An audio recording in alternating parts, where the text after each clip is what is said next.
오늘은 10분부터 13분까지 마치도록 하겠습니다. 제가 법회보에 있는 걸 다 끝 못 마친다고, 우리 사무실 법우님께서 잔소리가 많으셔서 오늘은 기어이 다 마치도록 그렇게 하겠습니다. 그래서 오늘은 법회 요전에 읽는 것은 생략하고, 여러분들께 제가, 한 번 더 의역해서 나눠드린 법회보를 읽고, 그렇게 얘기하도록 하겠습니다. 10분은 없죠? 그러면 10분은 천상, 법회 요전을 가지고 한번 하겠습니다. 308페이지 펴주시기 바랍니다.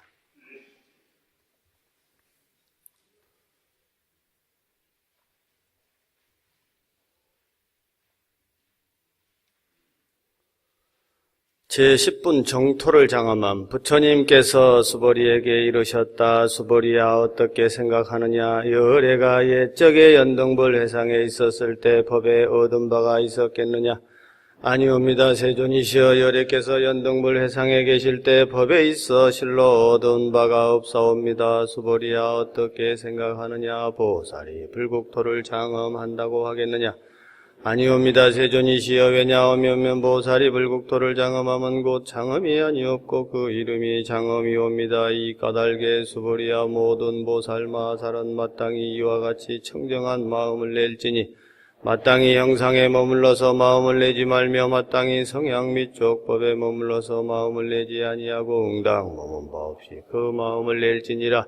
수보리야, 비유컨대 만일 어떤 사람이 있어 몸이 수미산왕만 하다면 너희 생각에 어떠하냐? 그 몸을 크다고 하겠느냐? 수보리가 말씀드렸다. 심히 고옵니다. 세존이시여, 왜냐하면 부처님께서는 몸이 아님을 말씀하시어 큰 몸이라 이름하셨습니다.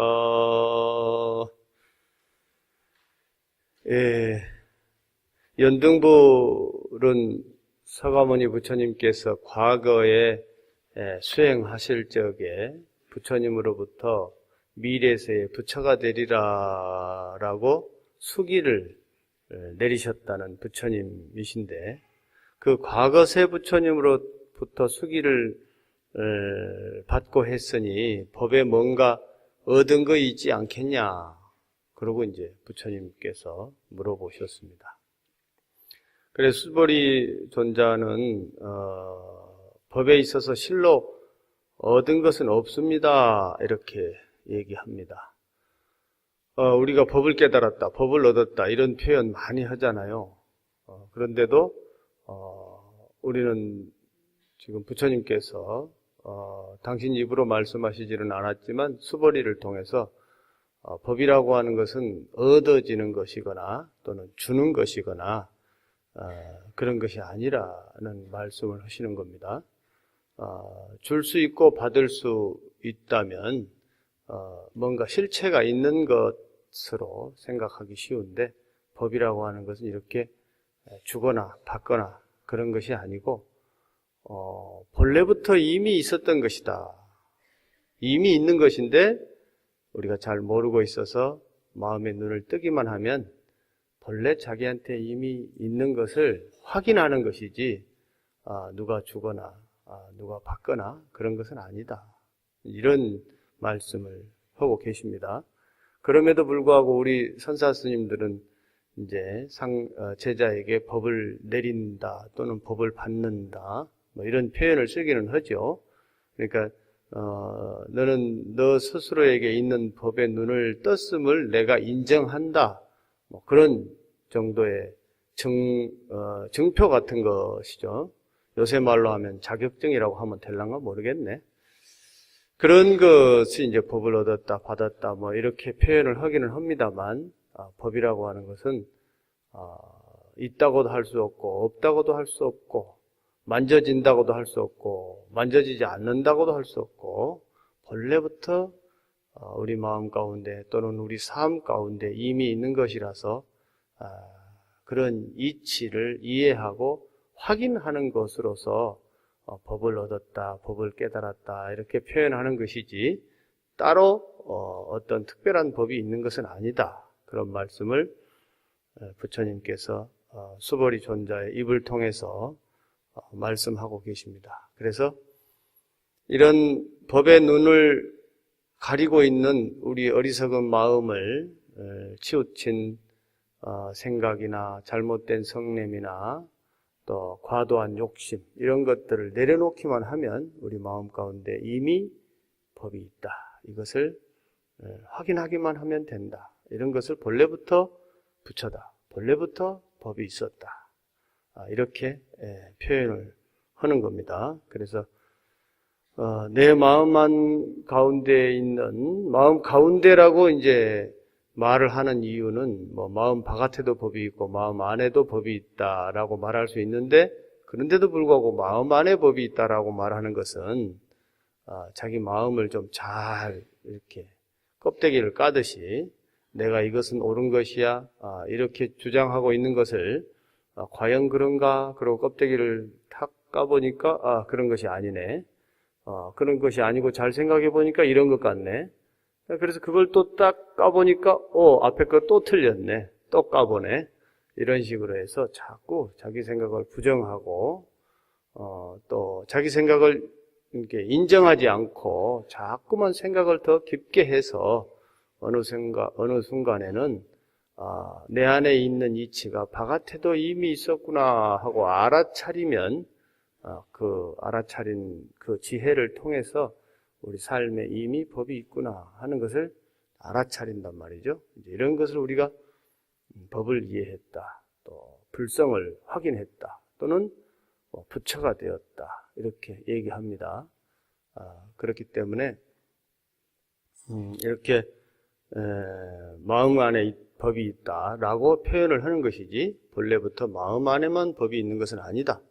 하지만 가장 쉬운 것은 내 마음을 잘 들여다보고 내가 이렇게 생각하는 이놈은 무엇인고 어떤 놈이 이렇게 생각하는고 어떤 놈이 실체가 있어서 이 생각을 하는 건가 하고 자꾸 뒤집어보고 이렇게 생각했던 것을 또 생각하고 결정했던 것을 또 다시 생각하고 이렇게 자꾸만 내 마음을 안으로 비춰보는 것 그런 것을 회광반조다 이렇게 얘기합니다. 그래서 우리 불자님들이 화두를 가지고 계신 분들은 화두를 열심히 하는 가운데 저절로 그런 지혜가 생길 수가 있고 화두가 없는 분이라 할지라도 이렇게 자기 생각을 자꾸만 안으로 하다 보면 지혜가 날 수가 있습니다. 연불하는 것도 마찬가지고 우리 불교에서 하고 있는 모든 수행법들이 종래에는 본래부터 자유롭고 본래부터 활발하고 본래부터 청정한 그런 지혜와 자비를 알아차리고 확인하는 데 있다 이런 걸 생각하시고 자기 마음을 늘 돌아보는 회광반조 이런 것이 수행의 요체다 이렇게 생각하시면 좋겠습니다. 그래서 수보리 존자를 통해서 연등불의 해상의 법이 본래 얻은 바가 있지 않다는 것 그런 얘기를 하시면서 법에 대한 성품을 부처님께서 말씀하셨고 그러면서 또 보살이 불국토를 장엄한다라고 하는데 장엄한다라는 이걸 정말 장엄했다고 할 수 있겠냐? 이렇게 또 물어봐요. 불국토를 장엄한다는 건 불국토를 이쁘게 아름답게 장식한다 그런 말이잖아요. 그런데 아무리 이쁘게 했다 할지라도 사람이 보는 눈에 따라서 다 다르지 않습니까? 아무리 우리가 미장원에 가서 돈 10,000원을 주고 멋지게 머리를 잘 하고 왔어도 내 눈에는 이쁘게 보이는데 다른 사람 눈에는 영 머리 베렸다고 할 사람이 있을 것이고 또 내는 정말 마음에 안 드는데 다른 사람들은 보고 다 좋다고 할 수가 있고 그렇게 해서 이것은 각자가 가지고 있는 주관이라든지 경험이라든지 지식이라든지 이런 것들이 다 달라서 어떤 것은 아름답다라고 딱 말할 수가 없어요. 또 어떤 것은 안 이쁘다라고 말할 수가 없어요. 그래서 필요에 따라서 대체적으로 이쁘게 꾸몄다 이렇게 말한다 그 말이에요. 그래서 이 말은 왜 하냐면 아주 화려하고 아름답게 꾸며놓은 법당도 또한 그러한데 우리 삶이라고 하는 것도 주관에 따라서, 조건에 따라서, 경험에 따라서, 자기가 처한 환경에 따라서 모든 것을 다 다르게 볼 수 있다. 삶이라고 하는 것이 본래 그렇게 생겼다.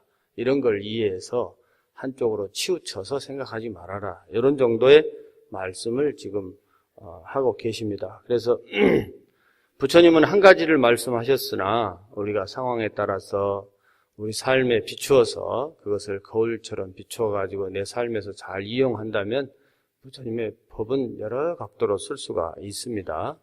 그래서 우리 마음에 있는 때를 없애기만 하면 우리 가운데 펼쳐져 있는 아름다운 세상도 아름답게 보일 뿐만이 아니라 또 설사 내 눈에 좀 안 좋게 보이던 것도 내 마음의 때를 좀 베끼고 나면 아름답게 보입니다. 그래서 여러분들이 설사 살면서 뭐 좀 마음에 안 되는 구석이 있거나 뭐 이해 안 되는 것이 있으면 이해 안 되는 것을 빡빡 우기지 말고 법당에 올라가가지고 108배 딱 하고서 생각해 보면 또 생각이 달라져요. 108배 해갖고 생각이 안 달라지면 한 500배 해버리면 되지 뭐. 500배 해도 안 되면 어떻게 해요? 1000배 해도 안 되면 나머지는 알아서 하셔요. 3000배 하면은 부처님이 한번 돌아보신대요. 부처님이 한번 돌아보시는데 뭐 안 될 거 뭐 있겠어요. 부처님의 그 자비하신 눈으로 한번 탁 바라봐 주시면 아마 내가 그 환희로움에 모든 문제가 안 풀릴 게 없을 거예요. 그렇게 해서 옛날에 해인사 백년함에 성철 큰 스님께 3000배 하러 왔던 사람들이 3000배 하는 중간에 뭐 돌아가는 사람이 참 많다고 그래요. 그런데 돌아가는 사람들이 저를 그만두고 돌아가니까 어떻게 보면 뭐 실패하고 돌아가는 거잖아요. 기분이 나쁠 줄 알았는데 안 그렇대요. 기분이 굉장히 좋아져가지고 간다는 거예요. 왜 그러냐 물어보면 내가 잘하다 보니까 내가 뭐 성철 스님한테 물어볼 말이 다 생각나버렸으니까 간다고. 소원이 성취됐으니까 가는 거지 뭐. 그런 사람들이 많았다고 그래요. 그래서 우리가 좀 내 마음에 안 드는 거 있으면 그냥 절하세요. 절하거나 연불하거나 그러면 됩니다. 우리가 나무아미탑을 연불하면서 뭐 딴 생각한다 그러면 그건 좀 뭐 말할 거 없고, 그런데 아미타 부처님을 보든지 서가모니 부처님을 보든지 보면서 부처님을 생각하지, 뭐 부처님 보면서 무슨 다른 거 생각할 수는 없잖아요. 우리가 예를 들어서 무슨 슈퍼마켓 아저씨 그러면 뭐가 생각날까요? 아저씨 생각나겠죠? 뭐 배우 좀 누가 잘생겼나? 장동건이라고 해볼까? 장동건 하면은 장동건 생각나겠죠? 나무아미탑을 계속하면 뭐 생각나겠어요? 부처님 생각나겠죠? 부처님 생각나면 부처님에 대한 생각이 생각날 것이고, 부처님이 세운 원력이 생각날 것이고, 그러다 보면 부처님 닮아가는 거지 뭐. 내가 입으로 부처님을 부르고, 마음으로 부처님을 생각하고, 부처님 행동을 따라하고, 그러면 부처님인 거요. 그렇게 간단한 수행을 우리 선배 스님들께서 다 만들어 놓으셨어요. 그래서 우리 마하반야 바라밀 이렇게 외울 때 우리는 마하바라밀 행자가 되는 거잖아요. 그런 것처럼 부처님 생각하면 바로 부처님이 된다. 이런 생각으로 마음을 바꾸면 됩니다. 어떤 안 좋은 일이나 또 생각이 좀 잘 안 되거나 그러면 연불하거나 절하거나 해서 수행을 통해서 마음을 바꾸면 된다. 마음이라고 하는 것이 하나로 고정되어 있는 실체가 있는 것이 아니라서 안 좋게 먹으면 얼마든지 안 좋게 먹어지고 좋게 먹으면 얼마든지 좋게 먹어집니다.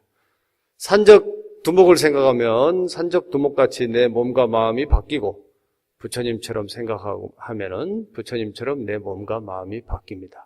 그래서 틈만 나면 부처님을 생각하고 부처님의 행을 실천하는 거, 이런 것이 올바른 수행이다. 이렇게 생각하시면 되겠습니다.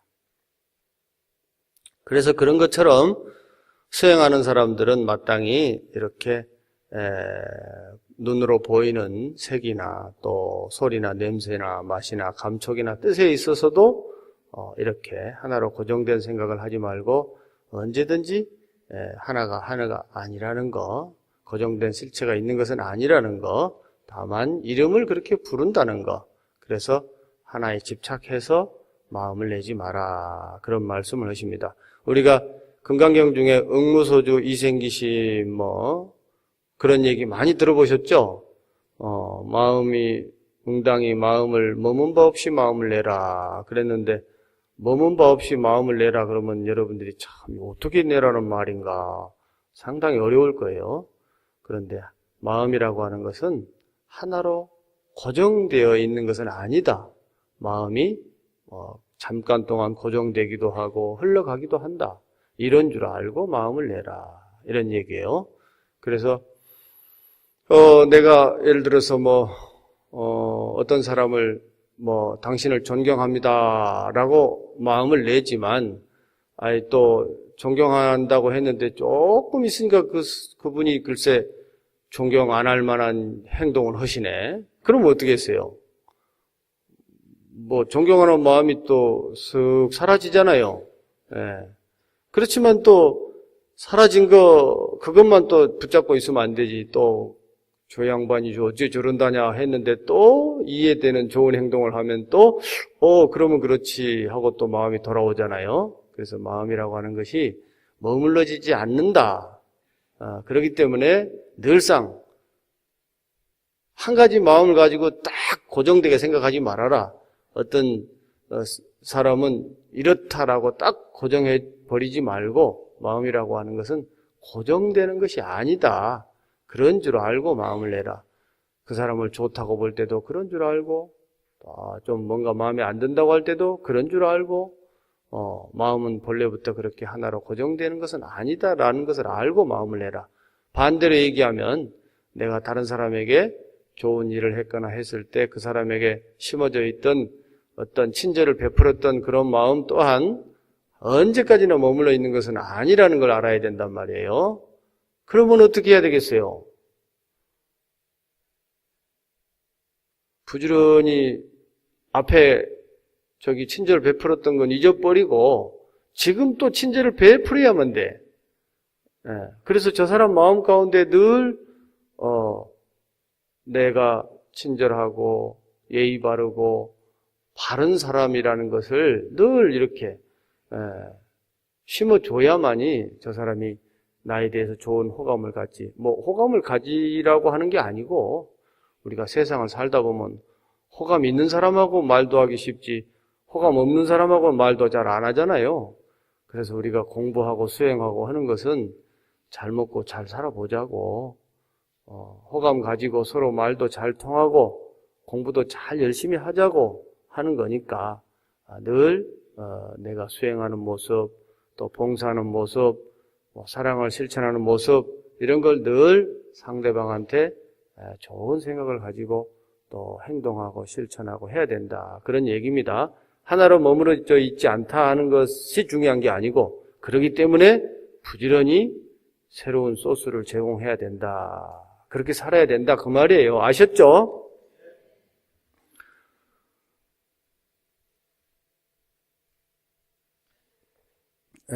그래서 우리가 이제 부부간에 살면서도, 스님이 또 장가도 안 간 스님이 또 부부 얘기를 하려니까 좀 쑥스럽긴 한데, 어떻게 우리 거사님들은 보살님한테 사랑한다고 말 덜어 하십니까? 하시는 거사님 손 한번 들어보세요. 안 하시는 거사님 손 한번 들어보세요.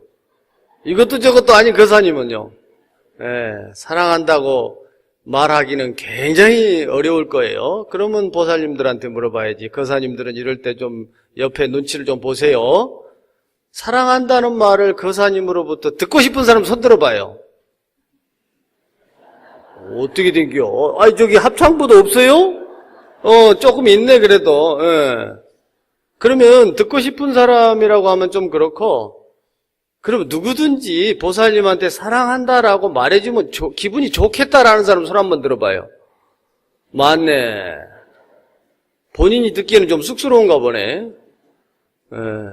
우리는 이렇게 사랑한다라는 말을 듣고 싶은데 우리 거사님들은 이 마음을 왜 몰라줄까? 같이 살면서도 몰라. 왜 그럴까? 안 가봐서 잘 모르겠네. 근데 자, 그러면 또 보살님한테 물어봅시다. 거사님이 당신을 좋아합니다. 난 당신뿐이요. 난 죽었어도 당신하고 사랑할 거야. 이렇게 말하면 기분 좋겠죠?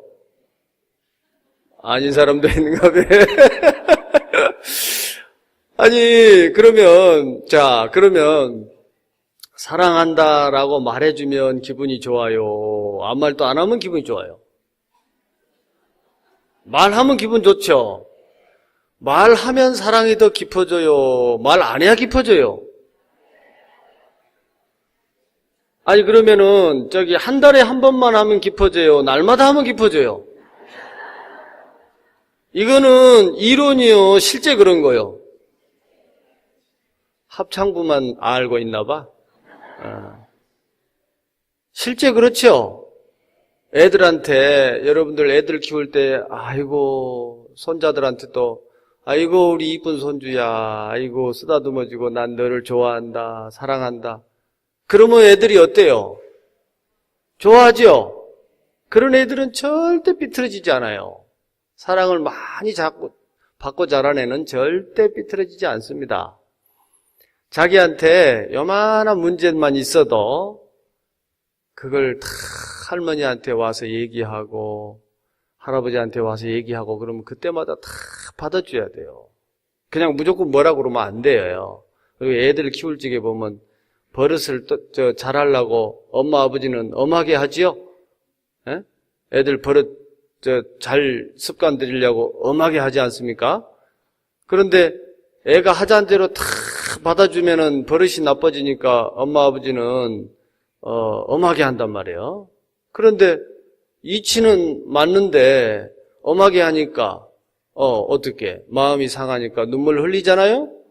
그러면 그걸 누가 받아줘야 돼요? 할머니 할아버지가 받아줘야 되겠죠?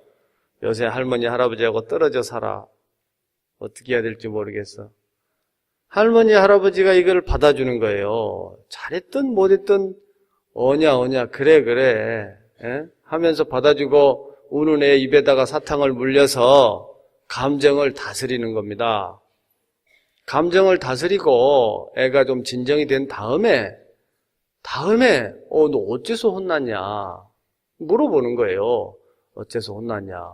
그러면 이제 자기를 받아주는 사람이 있고 인정해주는 사람이 있으니까 이런 일 저런 일을 다 얘기하잖아요. 그러면 다 듣고 나서 야 네가 그랬구나. 아이고 그래서 네 마음이 많이 슬펐겠다. 그러면서 따뜻거려주고 그런 다음에 그 애가 받아주고 다독거려주고 인정해주고 그러면 자기 마음이 다 풀어집니다. 그럴 때. 그러면 그때 얘기하는 거예요. 네가 이것을 이렇게만 생각했다면 이렇게 행동했으면 어땠을까? 네가 만약에 네 것을 다른 애가 뺏어가니까 네가 확 밀어버려가지고 동생이 울고 그래서 네가 엄마 아빠한테 혼났는데 만약에 동생이 이렇게 가져가면 그래 네가 좀 나눠주고 너 동생은 2개 주고 너는 하나만 먹고 좀 이런 마음을 냈더라면 어땠을까? 그러면 그러고 나서 나중에 또 네가 좀 더 달라고 해서 먹는다든지 하면 어땠을까? 그러면 혼이 좀 덜 나지 않았겠냐? 이렇게 이해를 시키면 애가 이해가 다 돼요. 조그만 애들이 이해가 안 될 것 같아도 조그만 애들 키워보면 애들 머릿속에 노인네가 들어앉아 있는 거 들어보죠? 다 이해합니다. 그렇기 때문에 설명해주면 다 알 수 있어요. 그러면 어떻게? 그 아이는 다음번에는 그런 실수를 덜 합니다. 그리고 성품도 바르게 되고 감성을 다스려줬으니까 성품도 다르게 되고 또 할아버지 할머니가 이치를 가르쳐줬으니까 지혜도 생긴 거죠. 그래서 이성과 감성이 동시에 발달해야 그런 아이는 절대로 반듯하게 자랍니다.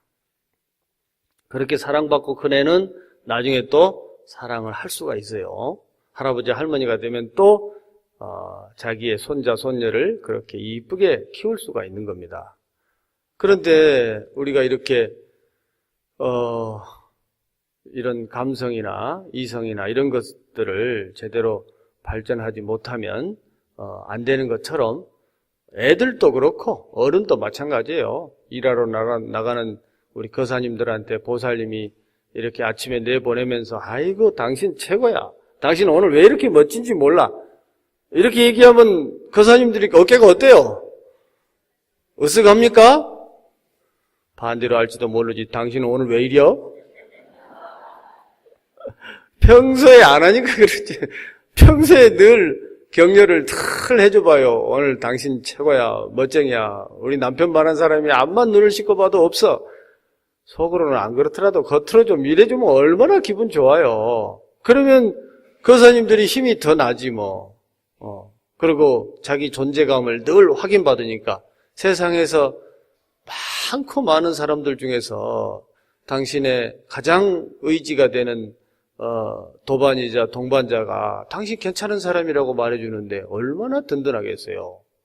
자기의 가장 사랑하는 사람으로부터 인정받지 못하는 거야말로 얼마나 힘 빠지는 일입니까? 그런데 가장 소중한 사람한테서 당신은 소중한 사람이야. 이 세상에서 둘도 없는 내 사람이야. 당신은 누가 뭐라 그래도 제일로 멋져.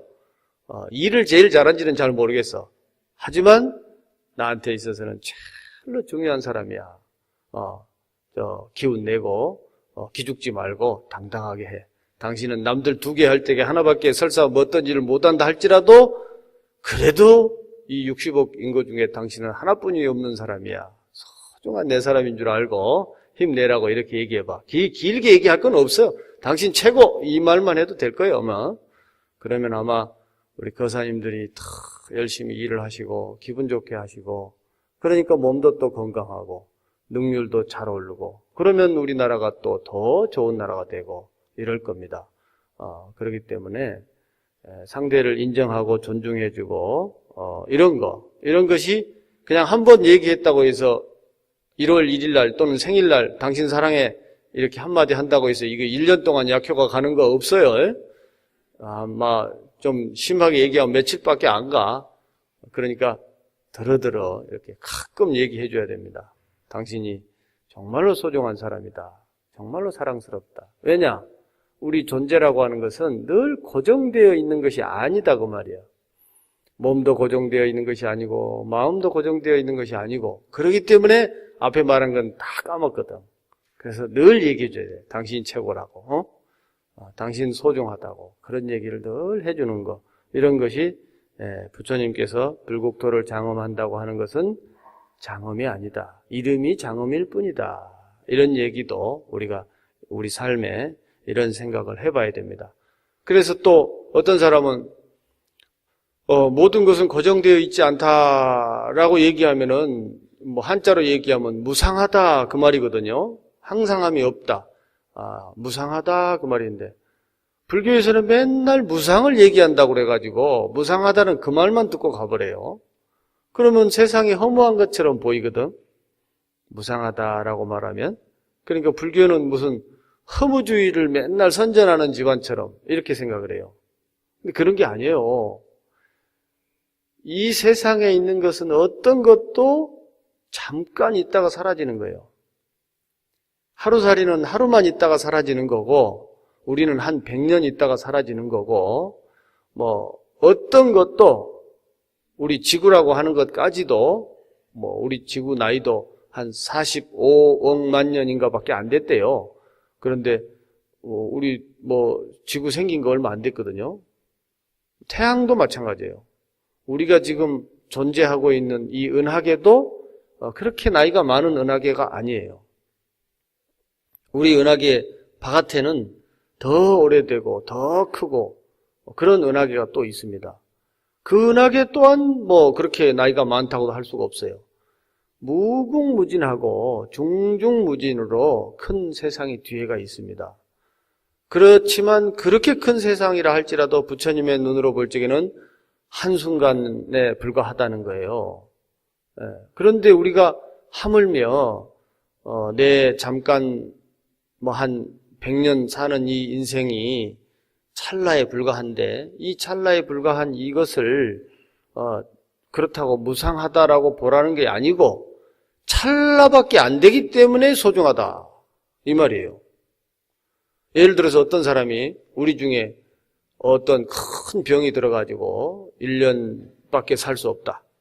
그러면 아마 어떤 사람이 나는 1년밖에 살 수 없네. 그러고 하루가 지날 때마다 슬퍼하고 억울해하고 비통해하고 그런 사람이면 어떻겠어요? 아마 1년도 못 채우고 돌아가실 거예요.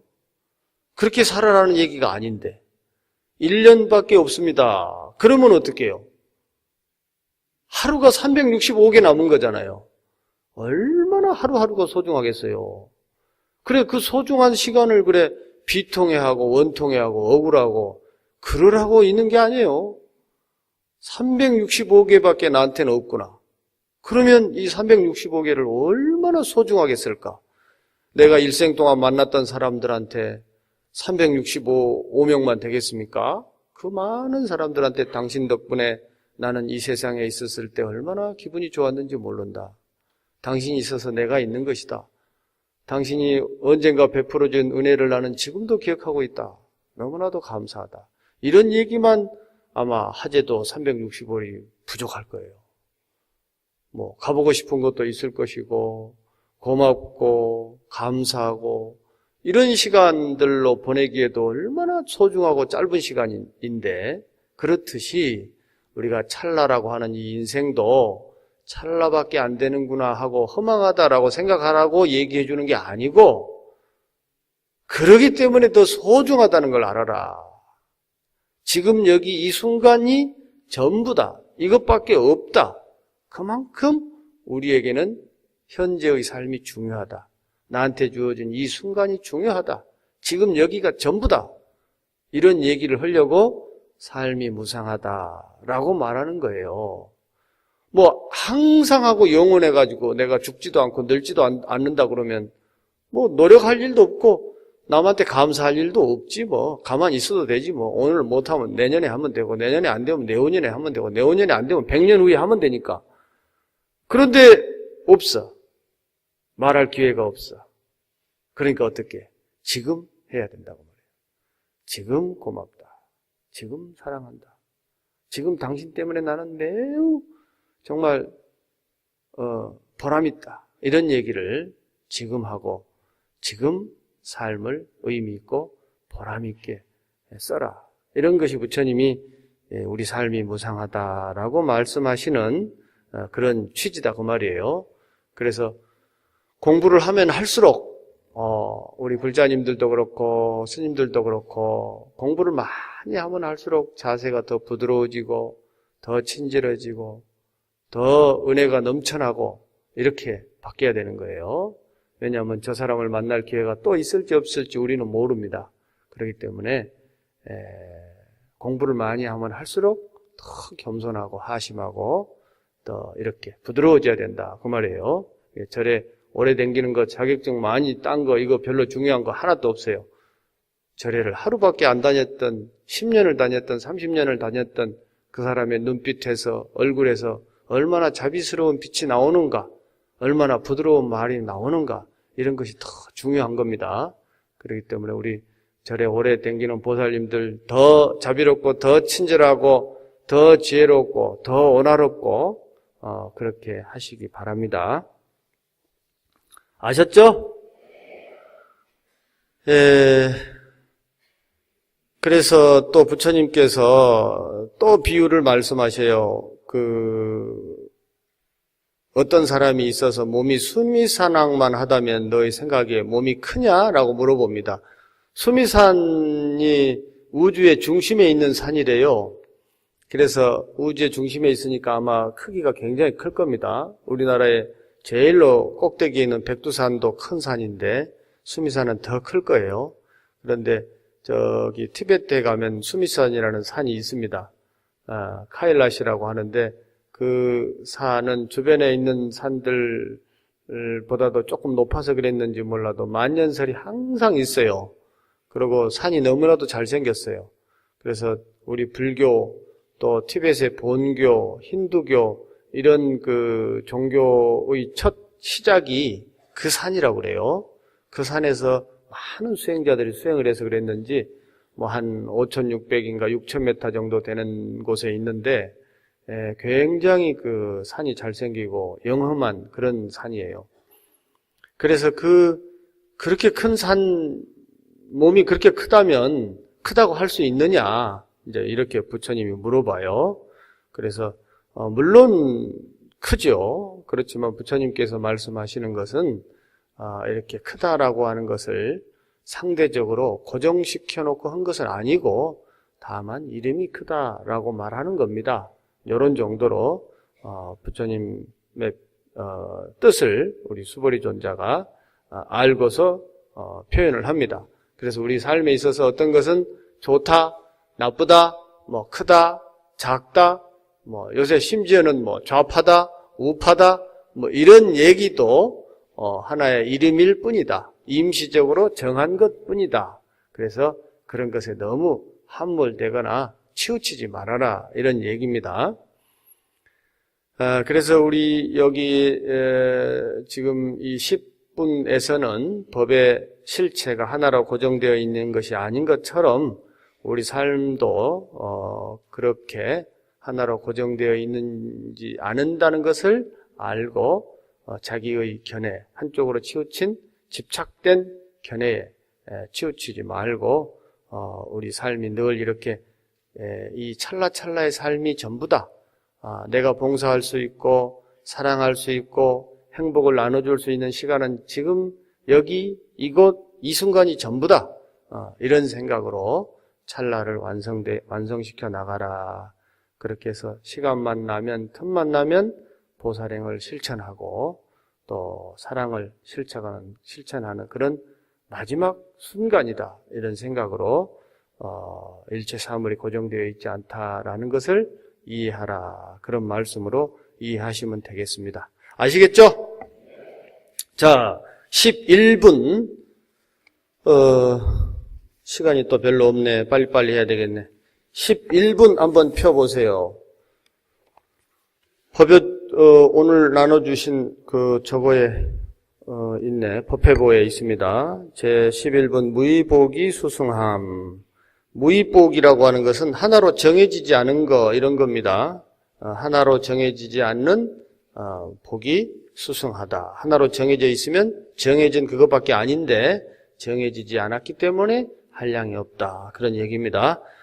같이 읽겠습니다. 수보리야, 항아 가운데에 있는 바 모래수와 같은 항아가 또 있다면 어떻게 생각하느냐?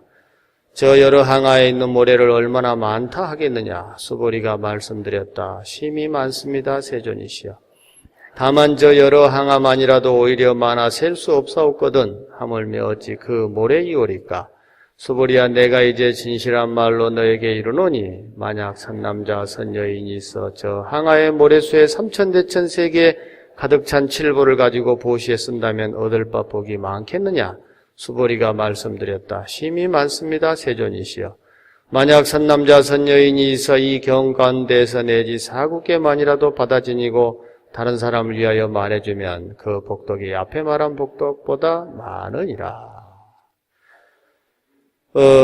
항아강은 인도의 겐지스강을 항아강이라고 한다고 그래요.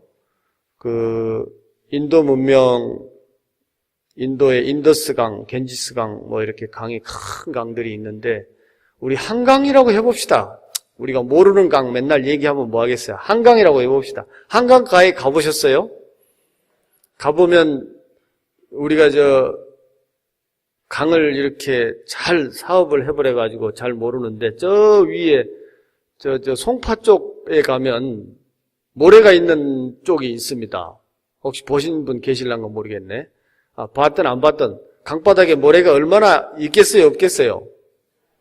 많이 있겠죠? 그거 숫자 셀 수 있겠어요?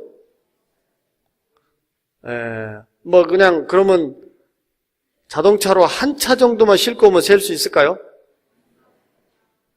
그럼 한 차가 너무 많네. 그러면은 리아카로 하나 정도만 해볼까요? 리아카로 하나 정도 셀 수 있을까요? 못 세겠죠. 그럼 한 바가지면 어떨까요? 해볼만 하겠습니까?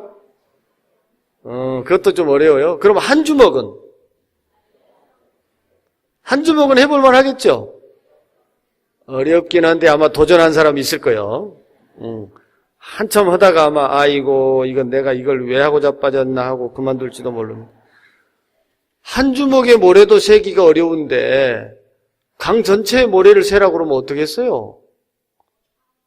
못하겠죠? 우리 솔직하게 못한다 합시다. 예. 너무나 많다 그 말이죠. 겁나게 많은 거잖아요.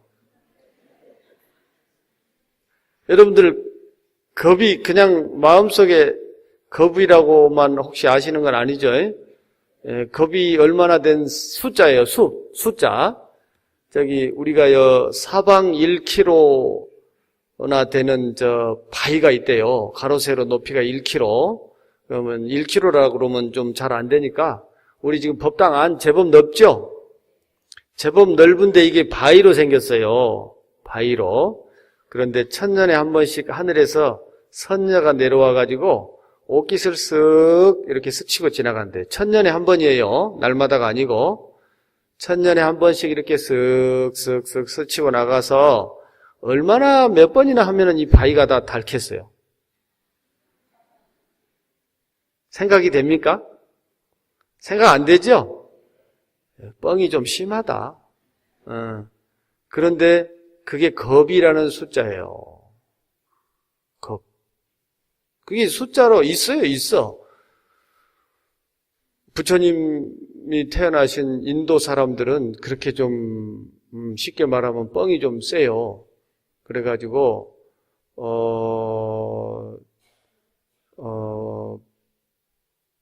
불가설 불찰미진수 항아사겁.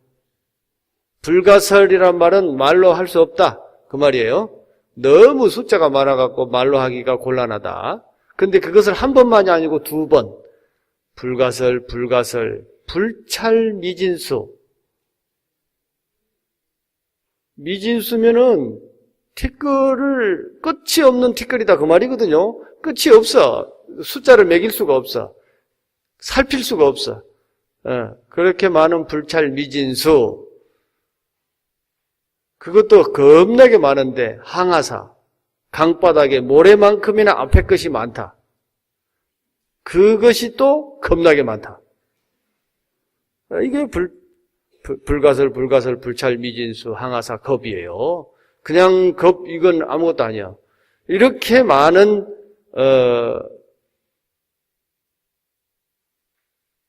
숫자만큼의 칠보를 보시한다 하더라도 금강경에 네 구절만 이해하고 이걸 전해주는 공덕보다도 못하다고 말이에요. 이해가 좀 됩니까? 이해가 되면 정말 좋겠습니다. 아니 우리가 커피 한 잔만 줘도 얼마나 고마운데 커피를 트럭으로 한 트럭 줘봐요. 얼마나 좋겠어요. 자, 커피는 그렇다 치고 뭐 금을 한 덩어리만 주면 얼마나 좋아요. 그런데 금을 한 트럭으로 주면 어쩌겠어요. 겁나게 좋겠죠?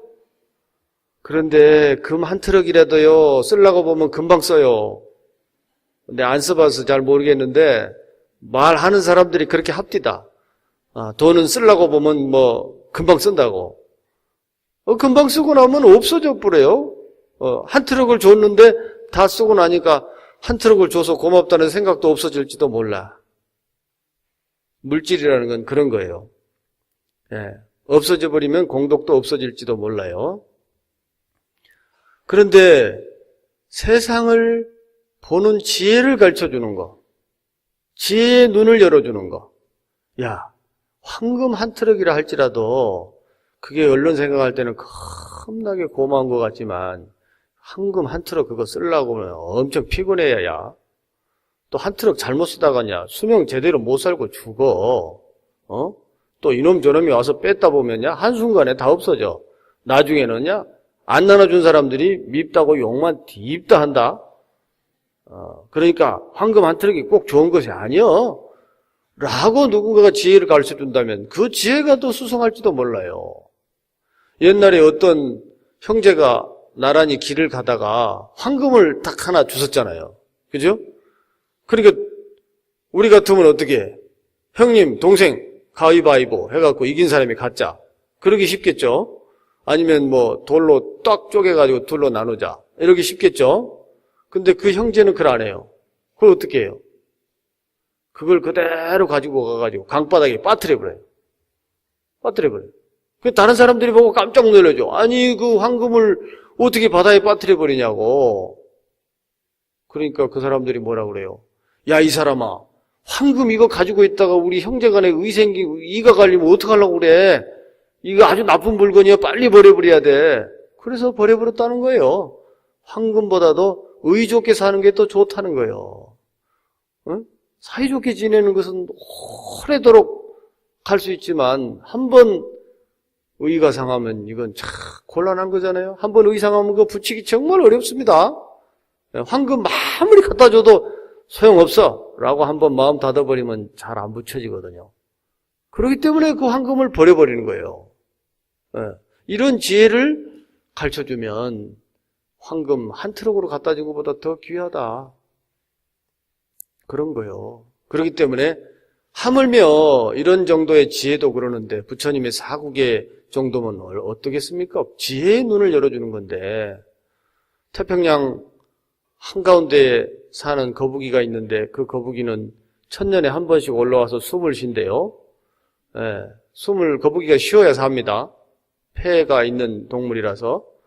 그런데 이 거북이는 1000년에 한 번 올라와서 숨을 쉬니까 이왕 올라온 짐에 숨을 좀 제대로 쉬어야 되잖아요.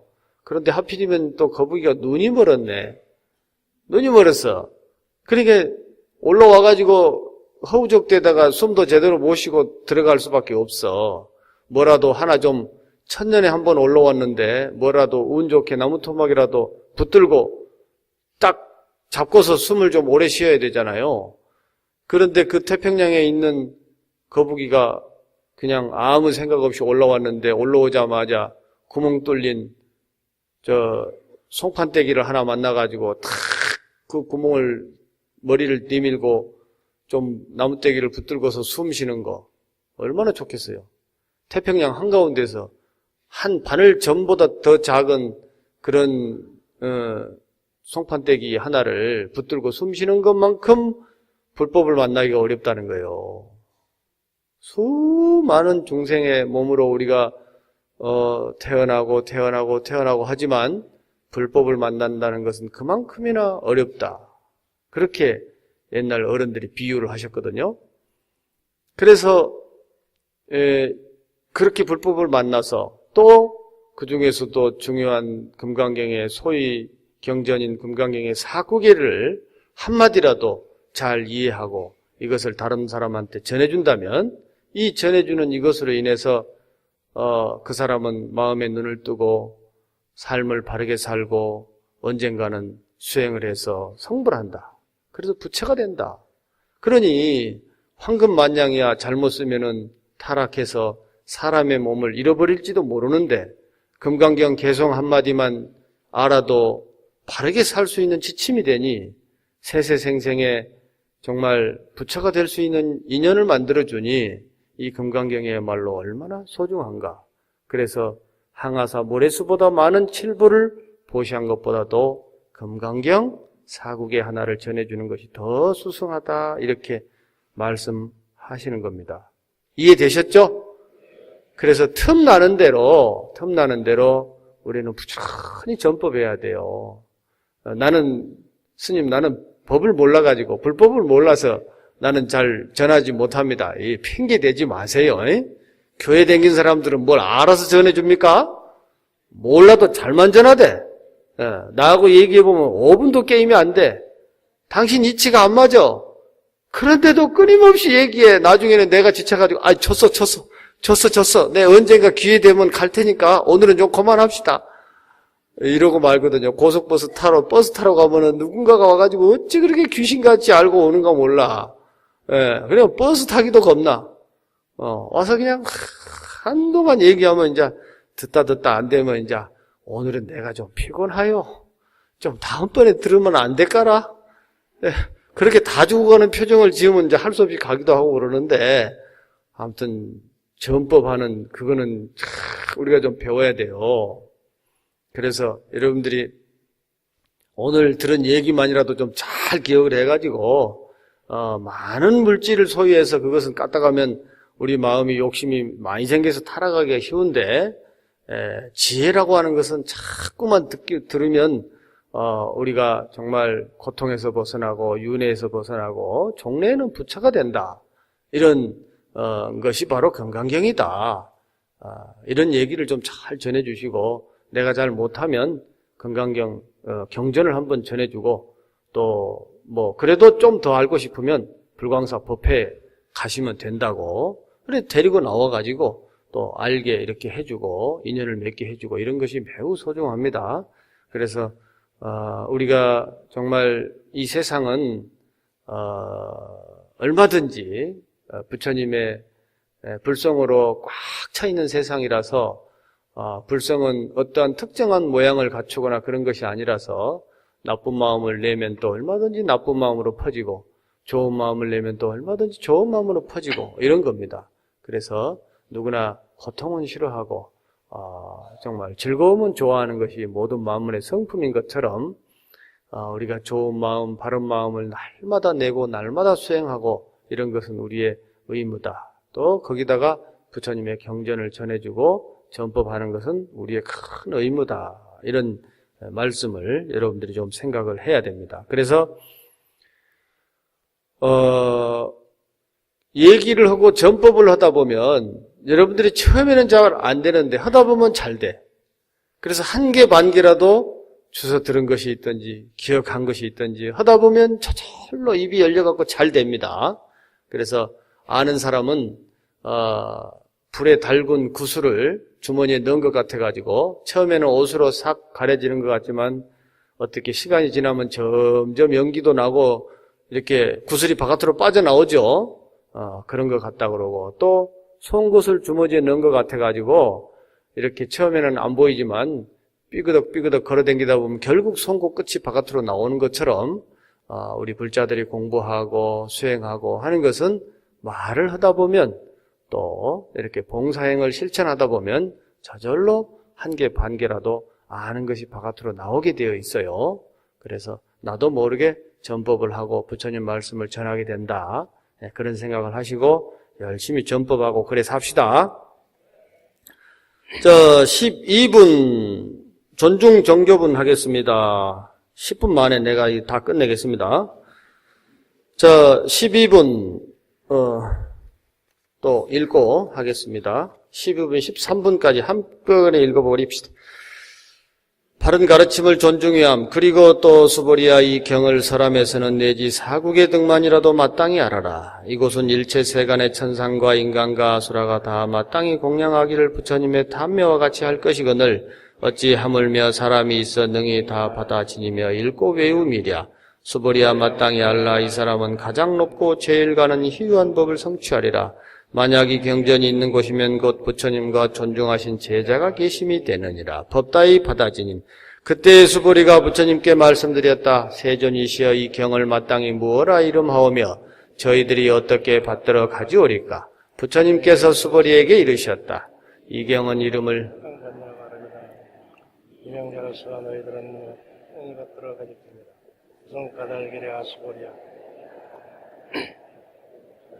그래서 그름을 반야바람이라 하느니라. 수보리야, 어떻게 생각하느냐? 열애가 설한 바 법이 있느냐? 수보리가 부처님께 말씀드렸다. 세존이시여, 열애께서는 한 가지로 고정되어 설하신 바가 없사옵니다. 수보리야, 어떻게 생각하느냐? 삼천대천 세계에 있는 가는 먼지를 많다 하겠느냐? 수보리가 말씀드렸습니다. 심히 많사옵니다. 세존이시여. 수보리야, 이 모든 가는 먼지는 가는 먼지만으로 고정되지 않아서 열애가 가는 먼지가 아니라고 말함이니 그 이름이 가는 먼지이며 열애가 설한 세계도 고정된 실체가 아니라서 그 이름이 세계니라. 수보리야, 어떻게 생각하느냐? 30 이상으로서 열애를 보겠느냐? 아니옵니다. 세존이시여, 30 이상으로 열애를 볼 수 없습니다. 왜냐하면 여래께서 말씀하신 32상은 곧 하나로 고정되는 상이 아니었고 그 이름이 32상이옵니다. 수보리야 만약 어떤 선남자 선여인이 있어 항아의 모래수와 같은 목숨을 바쳐 보시하더라도 만약 다시 어떤 사람이 이 경 가운데서 내지 사국에만이라도 받아 지니며 다른 사람을 위하여 말해주면 그 복이 심히 많으니라. 이제 부처님께서 노파심이 참 많으신 분이에요. 이렇게 우리 경전을 보다 보면. 그래서 야들아 이 부처님 금강경 이거 좀 전해주면 이게 공덕이 많아라고 얘기하시면 될 텐데 사람들이 금강경 1분부터 13분 전체를 다 얘기하라고 그러면 우리가 얼마나 깝깝하겠어요. 그러니 부처님께서 우리를 좀 걱정해가지고 많이 하지 말고 그냥 한 개송만 해라는 거예요. 예. 많이도 하지 말고 우리가 부담되니까 부처님 개송 중에 한 개만 하라는 거예요. 사구개라고 그러면은 4마디 구절로 이렇게 됐다고 말이에요. 식구가 시를 지을 적에 그래도 좀 4문장은 좀 돼야 시가 되는 모양이지. 옛날에 사언절구 칠언절구 하지 않습니까? 아니 사언절구는 또 그런 게 아니구나. 어쨌든 4마디 4문장 정도는 좀 전해줘야 되지 않겠냐. 그래야 말이 되니까. 그래서 그런 거 하나 정도만이라도 전해줘도 겁나게 많다 공덕이. 이런 얘기를 하셨어요. 그러니까 사구교라고 그러니까 금강에 또 야기색견나 이음성구화시 행사도 불능견열에 이런 거 우리가 익히 알고 있는 그런 것만 사구계라고 생각하는데 그거 필요 없어요. 여러분들이 경전 보다가 내가 딱 마음에 드는 거, 내 마음에 딱 와 닿는 거, 이런 거면 사구계입니다. 그러니까 여러분들이 보시면서 마음에 드는 한 구절이라도 딱 사람들한테 전해주기만 하면 이건 정말 천상에 있는 신들이 다 이렇게 금강경을 받들어 모시고 금강경 한 구절도 모시고 이렇게 하듯이 여러분들이 한 구절만이라도 전해주면 그 공덕은 굉장히 크다, 겁나게 크다, 이렇게 지금 말씀하시고 있고, 그리고 이런 사람은 부처님 제자 중에서도 희유한 법을 성취한 제자하고 똑같다고 말이에요. 부처님 제자들 중에서도 아주 상수 제자, 법을 성취한 상수 제자하고 똑같다. 그렇게 말씀하시고, 왜냐하면 자기 자신이 최상의 희유한 법을 전해준 것의 공덕으로 인해서 법을 전해받은 사람이 최상의 희유한 상수 제자가 나오거나 또는 부처가 나오거나 한다고 말이에요. 그래서 부처님 개성 한마디라도 전해주는 것은 최고 가는 법을 깨달은 희유한 제자와 마찬가지고, 또 이런 경전이 있는 곳이면 부처님이 계시거나 또는 부처님의 존중하는 제자가 계신 것과 똑같다. 그렇게 얘기를 하십니다. 그래서 부처님의 제자도 말씀을 통해서 사람들에게 법을 전했고, 부처님의 경전도 말씀을 통해서 사람들에게 법을 전해줬고, 그 법을 기준으로 해서 부처도 되고 또 훌륭한 성인도 되고 하는 거니까, 이 경전이 있는 곳이면 또 이 경전의 한마디라도 전해주는 것이면 부처님의 제일 가는 제자나 또는 부처님이 계시는 것과 똑같다, 이런 얘기를 하십니다. 이 얘기는 무슨 얘기일까요? 이 개성을 그렇게 중요하니까 잘 받들으라는 말입니까? 어쩌라는 말입니까? 잘 써먹으라 그 말이죠. 법당에 또 이렇게 서랍에 맨날 잘 모셔놓고 있으라 그 말 아니에요. 한마디라도 외워가지고, 아니 안 외워도 돼. 써갖고 댕기면 되지 뭐. 써갖고 댕기면서 내가 이런 말 들었는데 이거 정말 소중한 말이더라. 흔한 얘기로 강 건너갈 적에 여러분들은 강 건너갈 때 뗏목이 있어야 건너죠? 뗏목이 있어서 건너가니까 건너간 다음에는 얼마나 소중해요. 그러니 뗏목을 이고 갈랍니까? 놓고 갈랍니까? 놓고 가야 되겠죠? 그런 얘기도 아무것도 아닌 것 같지만 우리 삶에도 그렇다는 거예요.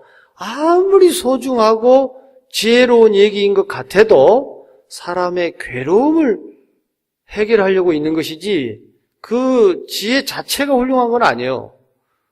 우리가 좋은 말도 그렇잖아요. 아까 내가 또 아이고 사랑합니다 이 말을 하라고 말했지만은 사랑합니다 말도 아무 때나 쓰면 됩니까? 잘못 썼다고 하면 그것 때문에 사랑이 깨지기도 해. 예. 아무한테나 또 써도 안 되고 그런 것처럼 지혜라고 하는 것도 그런데 지혜 아닌 것은 더 말할 것이 없죠. 이런 말 한마디라도 사람에 따라서는 정말로 소중한 가르침이 된다고 말이에요. 그래서 이런 건 써갖고 다니면서 누구든지 간에 만나면 얘기해줘라. 그런 것이 중요하다. 그러라고 최상의 제일 가는 제자나 부처님이 계신 것처럼 똑같이 생각하라고 얘기한 것이지 경전이 그렇게 훌륭하니까 금딱지로 입혀가지고 맨날 업고 댕기고 이고 댕기고 모셔두고 절하고 그러라는 얘기가 아니에요. 가르침을 소중하게 여겨라. 그런 가르침을 부지런히 전해라. 이런 데 뜻이 있다고 말이에요. 그래서 이제 이런 사국의 하나만이라도 전해주고 그러면 이런 가르침을 통해서 자기 마음을 돌아보고 또 그런 가르침을 기준으로 해서 자기의 고정된 기준이라든지 고정관념이라든지 이런 것을 깨부수게 되고 열린 마음을 열게 돼서 자기한테 본래로 붙어 있는 지혜를 뜨게 된다. 그렇게 해서 마음의 눈을 뜨면 부처가 되고 성인이 된다. 이런 경전, 사국에만이라도 얼마나 소중하냐 이런 얘기를 지금 누누이 말씀하고 계십니다. 그래서 경전의 한 구절만이라도 읽고 그 마음의 눈을 뜰 수 있도록 부처님이 될 수 있도록 부지런히 전법해라 이런 얘기를 또 말씀하셨고 13분 여법 수지분에 보면 그때 수보리가 부처님께 말씀을 드렸어요. 세존이시여 이 경을 마땅히 뭐라 이름하오며 저희들이 어떻게 받들어 가지리까. 이제 부처님 말씀이 끝났습니다. 그동안에 부처님 법문을 다 말씀하시고 나서 부지런히 이 얘기 전해라. 부지런히 유통해라 이렇게 말씀하신 겁니다. 오늘 얘기 다 했으니까 이제 부지런히 세상 사람들한테 가서 전해줘라. 이 얘기 했어요. 그건 무슨 얘기예요? 이제 얘기 그만한다 그 말입니다. 그래서 이제 수보리 존자가 물어봐요. 오늘 부처님 말씀하신 그 말씀의 제목은 뭐라고 할까요? 이렇게 물어보는 거예요. 그래서 부처님께서 그래요. 이 경의 이름을 금강반야바라밀이라고 해라 이렇게 말씀하십니다. 그렇게 해서 우리가 금강경이 정해지는 거예요. 우리는 뭐 대충 누가 이렇게 정한 게 아니고 부처님이 오늘 얘기한 주제는 금강반야바라밀이라고 해라. 금강석처럼 단단한 지혜로 또 깨달음의 언덕으로 건너가는 그런 말씀이다. 그런 이야기다. 이렇게 부처님께서 제목을 얘기해 줍니다. 그러면서 또 높아심이 많아가지고 뭐라고 그러냐면 이 경의 이름을 금강반야바라밀이라 하나니 이 명자로서 이 이름으로서 너희들은 마땅히 받들어 가질지니라. 이름으로만 가지래. 무슨 까닭이냐 수보리야 열애가 말한 반야바라밀은 곧 한 가지의 모양이나 성격으로 고정될 수 없어서 그 이름을 반야바라밀이라 하느니라. 그래서 반야바라밀은 반야바라밀이 아니니라. 이렇게 말씀하셔요. 부처님이 금강반야바라밀이라고 이름하라고 해놓고서 또 그걸 또 고정되게 생각할까봐 부처님은 늘 한 가지를 정해놓고도 정했어도 정한 것이 아니요. 있어도 있는 것이 아니요. 법을 설해도 설한 것이 아니요. 있어도 있는 것이 아니요. 맨날 이런 얘기를 하세요. 금방 또 집착하고 거기다가 또 함몰해갖고 빠져버릴까봐 부처님이 이렇게 누누이 높아심에서 말씀을 합니다. 그래서 우리가 이제 반야바라밀도 이름이 반야바라밀일 뿐이지 정해져 있는 것은 아니다. 반야바라밀 행이라고 하지만 우리가 보시바라밀, 뭐 또 지혜바라밀, 선정바라밀, 뭐 여러 가지 바라밀을 정해놓고 하지만 그것은 이름이 그렇게 정해져 있고 그것 자체도 하나로 고정되는 것이 아니라는 것을 알아서 늘 집착하지 말고 이름이 그렇다라는 것을 알아라라고 또 이렇게 높아시면서 여기까지 또 말씀을 하십니다. 그렇게 해서 우리는 금강, 반야, 바라밀이 이렇게 만들어졌고, 그래서 높아심은 자꾸 이렇게 말씀하시면 좋아요. 부처님께서. 그렇지만 높아심이 많아서는 안 될 때가 있어요. 시어머니가 며느리한테 얘기할 때 높아심에서 앞에 있던 얘기를 또 하고 또 하고 또 하고 하면 안 됩니다. 높아심은 좀 상황에 따라서 조절할 줄 알아야 됩니다. 그러면서 또 부처님이 뭐라고 말씀을 하시냐면은 수벌이야 어떻게 생각하냐? 열애가 설한 바 법이 있느냐? 내가 법을 설했느냐? 또 이래 물어봐요. 부처님께서 금강경을 이렇게 많이 말씀을 해놓으셨고는 그래놓고 내가 또 언제 법 설했냐? 이래 물어봐요. 여러분 금강경 법문 들었어요? 들었습니까? 나는 설한 바가 없습니다. 듣긴 들었죠? 그런데 여러분 뭐 들은 바가 없다고 그래도 돼요. 왜냐하면 하나로 고정되어 있지 않기 때문에 또 들었다고 해도 됩니다. 나도 뭐 법문을 한다고 하긴 했습니다만 한 바가 없어요. 그래서 부처님은 한 가지로 이 세상에 무엇이든지 고정되는 것을 우리는 늘 중생들은 뭐든지 고정하려고 그래. 뭐든지 고정하려고 그래. 나는 이런 사람이야 라고 고정하려고 그러고 우리는 이런 사람이야 하고 고정하려고 그러고 저 사람은 저런 사람이야 하고 고정하려고 그러고 맨날 고정하는 것 때문에 괴로움이 생기거든. 그래서 고정되어 있는 거 아니에요. 지구가 땅덩어리가 맨날 돌아. 지구만 도는 줄 알아? 태양도 돌아, 은하계도 돌아. 이 우주 전체가 돌고 있어. 그러니까 고정되어 있지 않으니까 그런 줄 알고 고정하지 마. 마음속에서 왜 너만 고정해? 고정하면 괴로움이 생겨. 늘 이런 얘기를 지금 부처님이 하고 계시면서 당신이 설법을 했지만 설법한 바가 없다라고 말씀을 하십니다. 그래서 거기다가 또 모래도 얘기하고 무슨 또 부처님의 30 이상 80종어도 얘기하고 그 어떤 것도 하나로 고정되는 것이 없다. 부처님의 설법도 이와 같아서 때에 따라서 정해지고 이렇게 가르치고 듣기도 하고 이러기는 하지만 정해진 실체가 있는 것이 아니라서 또 법문을 했어도 법문을 했다 말 안 하고 또 법문을 들었어도 들었다 말 안 하고 그런다 그 말이에요. 그래서 우리가 부처님 법이라고 하는 것은 상황에 따라서 언제든지 살리기도 하고 없애기도 하고 중생의 고통을 없애는데 늘 잘 써먹는 도구다. 이렇게 여러분들이 생각하시면 좋겠다. 그래서 그 목숨보다도 더 소중한 것이 없는데 그런 그 목숨을 바쳐서 보시한 것보다도 금강경 한 소절을 전해주는 것이 더 소중하다. 이런 말씀을 또 한 번 더 말씀하시면서 이 13분을 마칩니다. 여러분 금강경 많이 전법하세요? 네. 전법하실랍니까? 네. 박수 좀 크게 칩시다.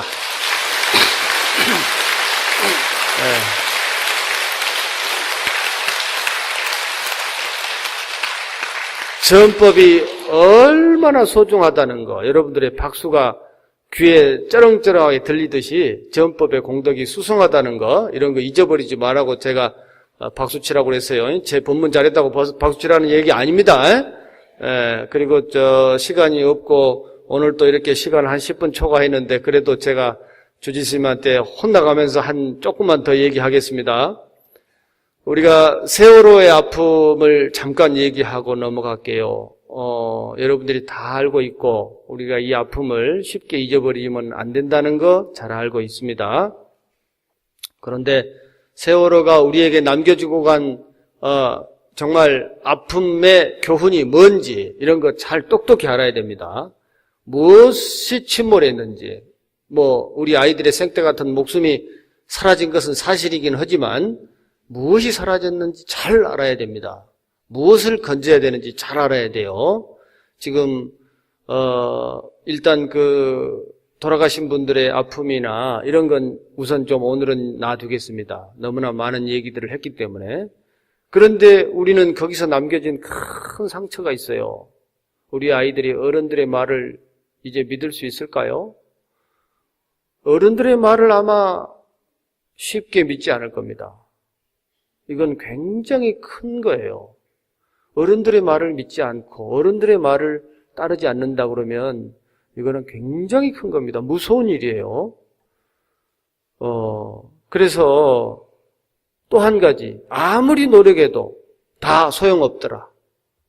이거 굉장히 큰 겁니다. 허망한 걸 지금 안고 있어요. 무서운 일입니다. 아이들의 목숨 살려내지 못한 것도 크지만 어른들의 말을 듣지 않는 거, 믿지 않는 거, 어떤 얘기를 해도 어른들의 말이 과연 믿을 수 없을 거예요. 또 세상 모든 거 열심히 노력하고 살았는데 다 허망하더라. 아무도 우리를 구해주지 않더라. 허망하다. 이거 아주 굉장히 큰 겁니다. 우리 이거 알아야 돼요. 여러분, 세월호에 아픔이 있는 사람들만 그런 거 아니에요. 우리 청소년들 대부분 이런 생각을 지금 하고 있습니다. 이건 굉장히 심각한 문제예요. 우리 미래 아이들이 다 병들었어요. 이거 어떻게 치유하고 애들에게 어떻게 해야 될지 이거는 정말 깊게 고민해야 됩니다. 답은 한 가지예요. 바른 견해만이 살 길입니다. 바른 생각만이 살 길이에요. 부처님의 정법, 바른 견해, 이것만이 살 길입니다. 이것을 전해줘야 돼요. 부처님의 지혜를 전해줘야 돼요. 그래서 어떠한 환경이나 어떠한 상황 속에 처해 있더라도 바른 생각이 가장 우선이다. 바른 생각이 가장 중요하다. 바른 생각이 가장 최종적으로 건져야 될 진리다. 이런 것을 여러분들이 아이들에게 가르쳐야 됩니다. 어떻게 해야 될지는 오늘 이 시간이 다 없어서 다 얘기할 수는 없으나 노력하고 노력해서 바르게 살고 바른 결과를 맺는 것, 내가 오늘을 살든 100년을 살든 바르고 성실하게 노력한 것이 최고의 가치다. 바른 생각이 최고의 가치다. 이런 것은 영원히 끊어지지 않는다. 이런 것을 가르치고 허망한 그런 데서 벗어날 수 있도록 우리 불자님들이 노력해야 됩니다. 우리 주변에 혹시라도 믿지 않는 불신이 깊은 사람이나 또 허망함으로 가득한 사람이 있으면 그렇지 않다. 바른 노력과 바른 원인을 지으면 반드시 바른 결과가 있다. 이건 부처님 말씀이다. 그리고 어떤 상황 속에서도 바른 견해는 반드시 있다. 우리가 그것을 모를 뿐이지 반드시 바른 정견이 있다. 이런 얘기를 해 주셔야 되고, 시리에 빠진 사람들이나 실망에 빠진 사람들이 지쳐서 스스로 함몰되지 않도록 우리 주변에 그런 사람이 있으면 법당에 모시고 오고 스님에게 데리고 와서 정말 그런 사람들이 힘과 용기를 낼 수 있고 우리 사회가 건강하게 갈 수 있도록 여러분들이 같이 노력해야 됩니다. 아셨죠? 네, 고맙습니다.